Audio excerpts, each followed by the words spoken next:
नमस्कार। तो आप लोग कैसे, उम्मीद है कि आप लोग बहुत अच्छे होंगे। दोस्तों आप लोग बीच में सुपर स्टार प्रमोद का एकदम से फिर से आप लोग मुझे लोकगीत एकदम से गर्दा का तहलका में चल लेकर आ गया हूँ। तो इसलिए दोस्तों आप लोग वीडियो के एंड देखिएगा, तभी आप लोग को पता चलेगा कि कितने बजे आ रहा है और आप लोग मुझे कितने बजे आप लोगों का कौन सा चैनल पर आ रहा है। चलिए शुरू करते हैं। दोस्तों बताता हूँ कि का हलवा सॉन्ग का बोल दिया है, का हलवा, जिसमें बता दूँ कि सुपर स्टार प्रमोद यादव और आप लोग अनुपम यादव, आप लोग जो एक भक्ति सॉन्ग आया था, लेकिन इस बार आप लोग लोकगीत आ रहा है अनुपम यादव और सुपर स्टार प्रमोद यादव, जिसमें गीत दिए हैं छोटू यादव और संगीत सजाया आर.एस. शर्मा। तो दोस्तों देखने के लिए रहिएगा का हलवा, बहुत ही ज़बरदस्त सॉन्ग, वायरल टॉपिक पर सॉन्ग है।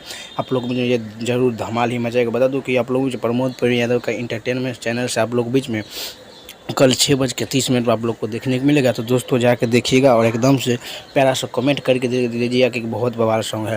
तो एक बार जाकर वो भी देख लीजिएगा। और बता दूं कि ये भी अच्छा अपडेट अच्छा लगा हो तो लाइक और शेयर दोस्तों कर दीजिएगा, तभी पता चलेगा दोस्तों कि का हलवा सॉन्ग वायरल टॉपिक पर सुपर स्टार प्रमोद जी और अनुपम यादव का बोल में आ रहा है। तो बस आप लोग देखने के लिए रहिएगा, बहुत ज़बरदस्त, बहुत जल्द आप लोग बीच में शिवानी सिंह के साथ में आप लोग बीच में ड्यूट सॉन्ग आने वाला है। तो बस वो भी इंतजार करिए, बहुत जल्द आप लोग को देखने को मिलेगा। इसलिए वीडियो पर नहीं आए तो चैनल को सब्सक्राइब करिए, क्योंकि प्रमोद पे कोई भी अपडेट मिलता रहेगा। तब तक के लिए मिलता हूँ नेक्स्ट वीडियो में। जय हिंद, जय भोजपुरी।